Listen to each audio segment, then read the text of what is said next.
Assalamualaikum warahmatullahi wabarakatuh. Salam sejahtera untuk kita semua. Halo, perkenalkan nama saya David Winugroho dari kelas 12 MIPA 2. Pada kesempatan kali ini saya akan mempresentasikan dari ujian praktek kimia terkait unsur halogen, di mana saya mendapatkan unsur I. Kira-kira unsur I itu unsur apa ya? Yuk, mari kita simak. Unsur I seperti yang sudah tertera di sini yaitu iodin atau yodium.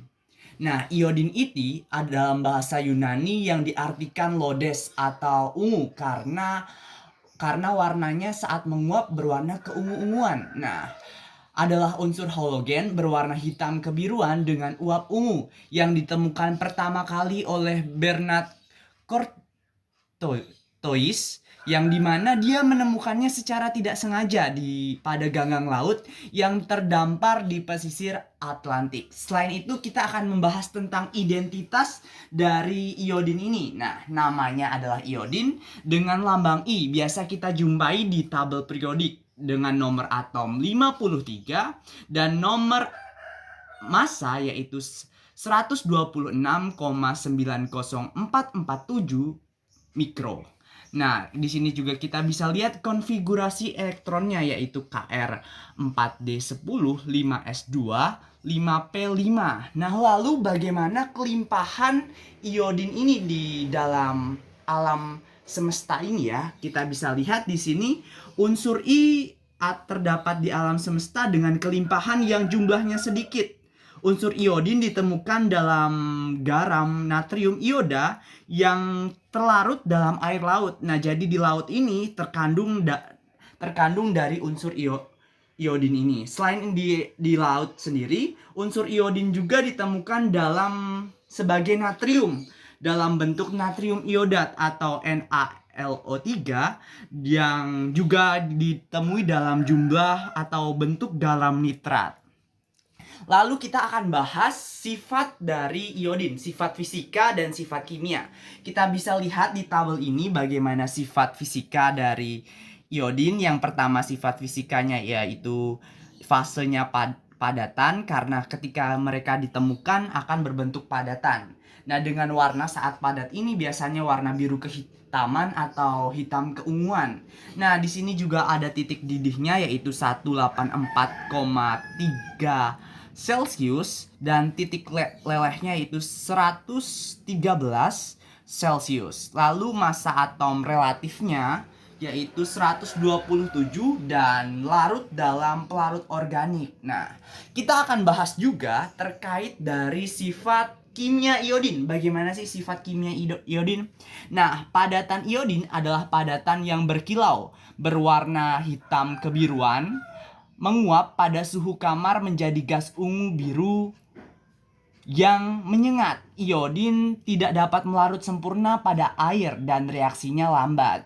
Iodin merupakan unsur non-logam yang reaktivitasnya paling rendah dibandingkan dengan unsur-unsur halogen lainnya.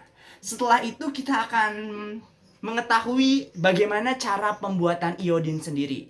Nah, di tabel ini saya membaginya dalam dua kelompok di mana pembuatan iodin dalam bentuk elektrolisis dan redok. Nah, dalam bentuk elektrolisis ini, iodin dibuat dengan cara elektrolisis larutan garam pekat NaL dengan cara menggunakan elektroda inert. Selanjutnya di sini ada cara redok. Cara redok secara komersil, iodin dibuat dengan mengoksidasi ion iodida yang terdapat dalam air laut dengan klorin. Yang kedua, dapat dibuat dengan mereduksi NaLO3 dengan NHSO3 dalam suasana asam. Nah, biasanya kita jumpai juga di laboratorium bagaimana pengekstrakan iodin ini dibuat, yaitu dengan iodin dibuat dari ion pemangat, kalium ioda, dan asam sulfat pekat yang dipanaskan. Nah, selain itu juga kita temui bagaimana cara pembuatan iodin dengan cara sublimasi. Ioda terbentuk akan mengkristal pada bagian bawah cawan ungu. Bisa kita lihat pada gambar di sini bahwa ini adalah salah satu contoh pembuatan iodin itu sendiri. Nah, setelah itu Setelah itu, kita akan tahu apa saja sih manfaat iodin. Apakah iodin pernah kita gunakan ya dalam kehidupan sehari-hari, atau kita sering pakai tapi kita tidak menyadarinya. Nah, manfaat iodin antara lain adalah sebagai berikut. Bisa kita lihat, yang pertama ketika kita luka-luka atau mengalami eh, gejala sakit sebab jatuh, nah iodin ini dalam obat merah biasanya digunakan sebagai antiseptik. Nah, yang kedua, menguji dan mengidentifikasikan amilum. Yang ketiga, iodin dalam bentuk kalium lodat atau KLO3 yang dicampur pada garam dapur mampu mencegah dan mengobati penyakit gondok. Nah, siapa nih yang di sini gondokan? Kalau gondokan salah satu obatnya yaitu iodin. Nah, yang keempat, di sini yang suka berfoto-foto atau menggunakan kamera, iodin dalam bentuk perak iodida atau AgL digunakan dalam pembuatan film fotografi. Nah, berikut tadi fakta-fakta menarik dan informasi yang telah saya sampaikan terkait penggunaan iodin dalam poster ini. Demikian presentasi praktikum kimia yang telah saya lakukan. Wassalamualaikum warahmatullahi wabarakatuh. Sekian dan terima kasih.